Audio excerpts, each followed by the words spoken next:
धन्यवाद सभापति महोदय। हम ही को कातिल कहेगी दुनिया, हमारा ही कत्लेआम होगा। हम ही कुएं खोदते फिरेंगे, हम ही पे पानी हराम होगा। सभापति महोदय, सन 1947 में दिल्ली की जामा मस्जिद की तारीखी सीढ़ियों पर खड़े होकर के भारत रत्न मौलाना अबुल कलाम आजाद साहब ने कहा था कि मुसलमानों कहां जा रहे हो, यह है तुम्हारा मुल्क, यहां तुम्हारे आबाओ अजदाद की कब्रें हैं। उस वक्त मौलाना आजाद की ये सदाएं सुन करके लोगों ने अपने सरों की गठरियां उतार करके रख दी थी। आज उसी दिल्ली में मौजूद देश की संसद में एक बिल आया है जो हमसे उसी जामा मस्जिद की सीढ़ियों के सबूत मांगेगा, जो उन्हीं सीढ़ियों के पास अपनी कब्र में सोए हुए मौलाना आजाद को फिर से कब्र से सदा देनी पड़ेगी कि ये जो कब्र है वो मेरी कब्र है, ये किसी सरकार की जागीर नहीं है। सभापति महोदय, मैं जहां खड़ा हूं इसी संसद भवन के सामने सड़क के उस पार अपनी कब्र में सोए हुए भारत के पूर्व राष्ट्रपति फखरुद्दीन अली अहमद की कब्र है। शायद अब उस कब्र से भी सदाएं आए कि ये कब्र मेरी कब्र है, ये सरकार की जागीर नहीं है। सभापति महोदय, मैं वक्फ कानूनों में किए जा रहे संविधान विरोधी बदलावों के खिलाफ बोलने के लिए खड़ा हुआ हूं। संविधान का आर्टिकल 14 हो, 29 हो, 30 हो, चीख चीख कर कहता है कि देश में सब बराबर के हकदार हैं। आर्टिकल 26 कहता है कि सबको अपने अपने मजहबी कामों के लिए मंदिर, मस्जिद, गिरजाघर, गुरुद्वारों का निर्माण करने का हक है और उसका रखरखाव का भी हक है। लेकिन डॉक्टर बाबा साहब अंबेडकर के संविधान को हर दिन कुचलने वाली ये सरकार देश के मुसलमानों से नफरत में इतनी अंधी हो गई है कि खुलेआम देश की संसद में देश सरकार के माइनॉरिटी मिनिस्टर साहब और होम मिनिस्टर साहब झूठ बोलते हैं और देश को गुमराह करते हैं। झूठ शब्द असत्य बोलते हैं। सरकार ने इस बिल का नाम उम्मीद रखा है। मंत्री जी कल से इसे देश के मुसलमानों के लिए नई उम्मीद बता रहे हैं। नहीं मंत्री जी, न तो यह बिल मुसलमानों के लिए नई उम्मीद है और न ही उम्मीद की नई किरण। सभापति महोदय, भाजपा ने पूरे देश में वक्फ के नाम पर कई सारे झूठ फैलाए हैं। आइए आज उनकी सच्चाई पर बात करते हैं। वक्फ ट्रिब्यूनल को ऐसे बताया जाता है जैसे वक्फ ट्रिब्यूनल कोई मजहबी खाप पंचायत हो। सभापति महोदय, जबकि सच्चाई यह है कि वक्फ ट्रिब्यूनल भी तो सरकारी न्यायिक विभाग है जिसमें सरकार द्वारा नियुक्त जज होते हैं, जिसमें प्रशासनिक अधिकारी होते हैं, कहीं ऊपर से थोड़ी आ गए। सभापति महोदय, देश के गृह मंत्री जी ने इसी सदन में कहा कि वक्फ ट्रिब्यूनल के फैसले के खिलाफ कोई कोर्ट नहीं जा सकता, जबकि सच यह है कि वक्फ एक्ट 1995 की धारा 83(9) के तहत हाई कोर्ट वक्फ ट्रिब्यूनल के फैसले की न सिर्फ समीक्षा कर सकता है बल्कि उसे बदल भी सकता है। सच तो यह है कि वक्फ बोर्ड खुद अपनी जमीनों के लिए कई सारी कोर्ट में मुकदमे लड़ रहा है। सभापति महोदय, दिल्ली की जिन 123 संपत्तियों को लेकर कल माइनॉरिटी मिनिस्टर, होम मिनिस्टर साहब और अभी आदरणीय नेता सदन बात कर रहे थे, आइए उनकी सच्चाइयों पे भी बात करते हैं। 1911 में जब अंग्रेजी हुकूमत ने कोलकाता के बजाय दिल्ली को राजधानी बनाने का फैसला किया तो रायसीना हिल्स के चारों तरफ जो मुसलमानों की ढेर सारी जमीनें थी उनको एक्वायर किया गया और लुटियन को इसकी तामीर की जिम्मेदारी सौंपी गई। सेंट्रल विस्टा की तरह लुटियन जोन का मेगा प्लान तैयार हुआ, लेकिन उस वक्त के मुसलमानों ने उस वक्त की अंग्रेजी हुकूमत से अपनी इबादत गाहों को बचाने के लिए लड़ाई लड़ी। मामला ब्रिटिश गवर्नमेंट तक पहुंचा। तब यह तय हुआ कि वो जो धार्मिक स्थल हैं उन्हें जस का तस रहने दिया जाएगा। इंडिया गेट के बगल वाली मस्जिद हो, जाब्तागंज, सुनहरी बाग मस्जिद हो, पार्लियामेंट रोड वाली मस्जिद हो, ऐसी 123 संपत्तियों के मैनेजमेंट के लिए 1913 में मुसलमान वक्फ वैलिडेशन एक्ट बना और उसके बाद एक नया शहर बसाया गया जिसे लुटियंस जोन का नाम दिया गया। फिर 1943-45 के बीच एक और समझौता हुआ आजादी से पहले उसके तहत काफी सारी वक्फ जायदादों को सुन्नी मजलिस औकाफ बनाकर उसके अंडर किया गया ताकि उसकी देखरेख की जा सके। गृह मंत्री जी 2 दिन से सदन में जो बात कह रहे हैं वो दरअसल 123 संपत्तियां उसी सुन्नी मजलिस औकाफ के तहत आती है। सभापति महोदय, आजाद भारत आजाद हुआ। आजादी के बाद भारत में 1954 में वक्फ एक्ट लागू हुआ, जिसकी धारा 9 के तहत 1964 में केंद्रीय वक्फ काउंसिल का गठन हुआ।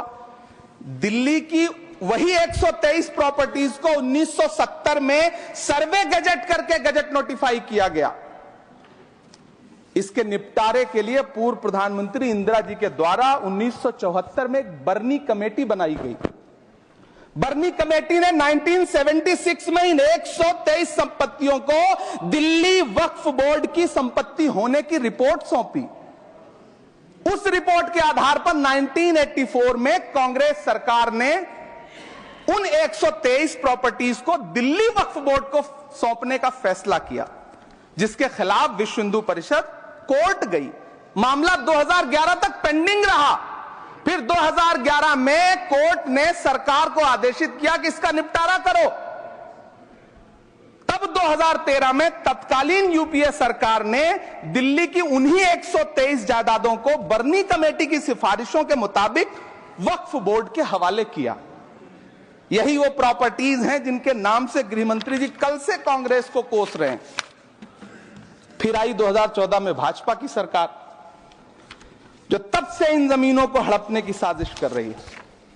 जिस बिल को मुसलमानों के हुकूक की हिफाजत करने वाला बिल बताया जा रहा है, उसी को पेश करने के लिए और उस पर बात करने के लिए लोकसभा में भाजपा सरकार के पास एक भी मुस्लिम सांसद नहीं है। जिस वक्त, मैं लोकसभा कह रहा हूं, सुना करिए, जिस वक्फ बिल को मुस्लिम महिलाओं को हक दिलाने वाला बताया जा रहा है, उसे संसद में पेश करने वाली पार्टी के पास न तो राज्यसभा में, न लोकसभा में, न देश की किसी विधानसभा में एक भी मुस्लिम महिला सदस्य नहीं। कल किरण रिजिजू जी कह रहे थे कि रेलवे की जमीनें देश की जमीनें हैं, डिफेंस की जमीनें देश की जमीनें हैं। हां मंत्री जी, हैं, बिल्कुल हैं। ये जो वक्फ की जमीनें हैं, ये हमारे पुरखों ने धार्मिक कामों के लिए डोनेट किया है। तो हम भी तो इसी देश के नागरिक हैं, हम भी तो इसी देश के बेटे हैं। तो वक्फ की जमीनें भी तो इसी देश की जमीनें हैं, उनको पराया क्यों बोलते हैं आप? सभापति महोदय, अशफाकुल्लाह खान जब फैजाबाद की जेल में फांसी के फंदे पर झूल रहे थे तो इसी देश की जमीन के लिए झूल रहे थे ना। सभापति महोदय, अंडमान की जेल में काला पानी की सजा काटकर अपनी जान देने वाले मौलाना फजले हक खैराबादी हो या शेर खान अफरीदी हो, वो भी तो इसी जमीन के लिए अपनी जान दे रहे थे ना। सभापति महोदय, पाकिस्तान के खिलाफ लड़ते हुए अपनी जान देने वाले महावीर चक्र विजेता ब्रिगेडियर उस्मान हो या पाकिस्तान के पैटर्न टैंक उड़ाने वाला परमवीर चक्र विजेता वीर अब्दुल हमीद हो, वो भी तो इसी जमीन के लिए अपनी जान दे रहा था ना। और मंत्री जी, मैं इस सदन में अलग ऐलान ये कहता हूं कि जब भी इस देश की जमीन को लहू की जरूरत होगी, आपसे 2 कदम आगे इमरान खड़ा मिलेगा, ये मैं आपसे यकीन दिलाते हुए कह रहा हूं। सभापति महोदय, मैं सरकार से कहना चाहता हूं, हमसे हमारी इबादत गाहें तो मत छीनिए ना, हमारे घरों पे बुलडोजर तो मत चलाइए ना, हमारी कब्रों में तो हमें सुकून से सोने दीजिए ना। सभापति महोदय, माइनॉरिटी मिनिस्ट्री का बजट कट करके, मुस्लिम बच्चों की स्कॉलरशिप बंद करके अब सरकार कह रही है कि हम वक्फ की आमदनी से गरीब मुसलमानों का भला करेंगे। गुजरात की बेटी बिल्किस के बलात्कारियों की रिहाई के बाद उन्हें माला पहनाने वाली लोगों के नेता ये कह रहे हैं कि यह बिल मुस्लिम महिलाओं को उनका हक दिलाएगा। धन्यवाद मोदी जी, क्या बढ़िया सौगातें मोदी दे रहे हैं आप। पहले हमें गुजराते मोदी दिया, आप सौगाते मोदी दे रहे हैं। लेकिन यह सरकार इतना याद रखे कि इसी ठसक के साथ देश की संसद में सीए का कानून भी लाया गया था और कहा गया था बड़े बड़े भाषण देकर के कि पड़ोसी देशों से हिंदू भाइयों को ला करके यहां नागरिकता दी जाएगी। लेकिन मैं आपके संज्ञान में लाता हूं सर कि पिछले इतने दिनों में इनसे नागरिकता लेने के लिए 2000 व्यक्ति भी नहीं आए, जबकि इसके उलट इन्हीं की सरकार में पिछले 10 साल में 15 लाख से ज्यादा भारतीयों ने भारत की नागरिकता छोड़ करके दूसरे देश में जाकर के बस गए। यह हुआ उस कानून का अंजाम। सभापति महोदय, इसी तरह की जिद के साथ किसानों के खिलाफ भी कानून लाए गए थे। जिस तरह आज वक्फ के फायदे गिनाए जा रहे हैं, उसी तरह से किसानों को भी कृषि कानूनों के फायदे गिनाए गए थे। लेकिन अंजाम क्या हुआ? 700 किसानों की शहादत लेने के बाद सरकार को अन्नदाता किसानों के सामने घुटने टेकने पड़े और कृषि कानून वापस लेने पड़े। जिल्ले इलाही, जमहूरियत जो है वो नफरत और ठसक से नहीं चलती है, अकड़ से नहीं चलती है। उसमें सबकी हिस्सेदारी जरूरी है।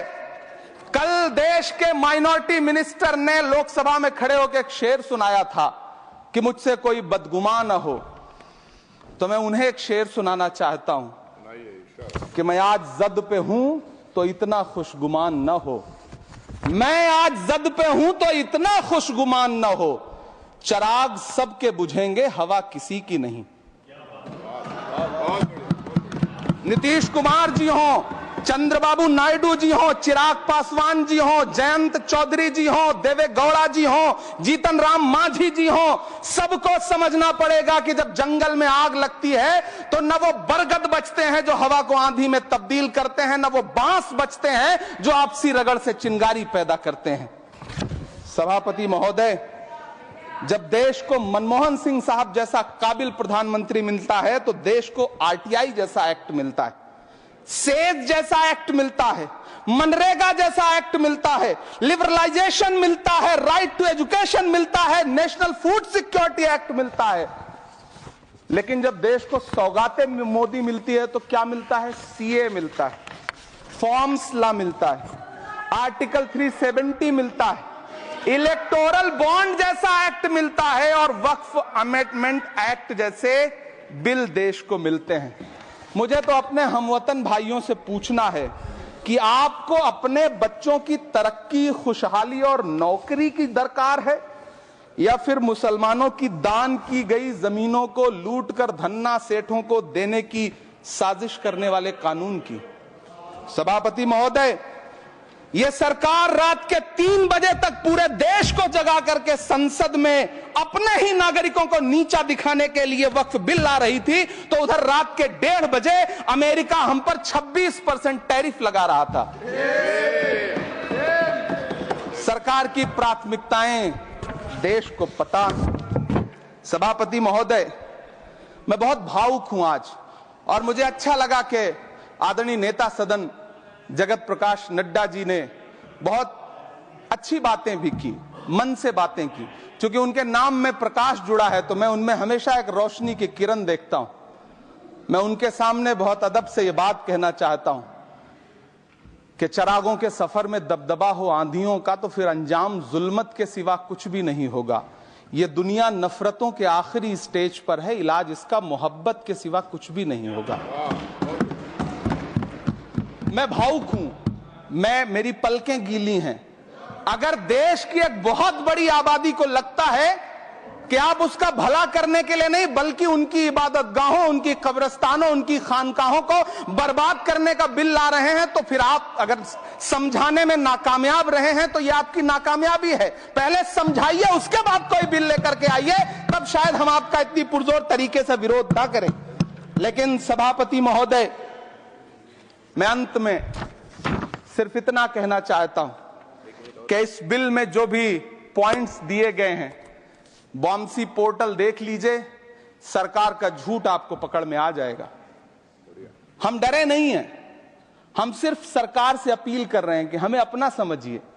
हम आपके अपने हैं, इस देश के नागरिक हैं और आप ताकत में हैं। संख्या बल के आधार पर बिल हो सकता है आप पास करा लें, लेकिन आपको यह बात समझनी पड़ेगी कि हम तो वो तारीख हैं, जहनों में रहना है जिसे, कागजी पुर्जे नहीं जो फाड़ डाले जाएंगे। जिस जमीन पर मैं खड़ा हूं यह मेरी पहचान है। आप आंधी हैं तो क्या मुझको उड़ा ले जाएंगे? आपको यह बात समझनी पड़ेगी।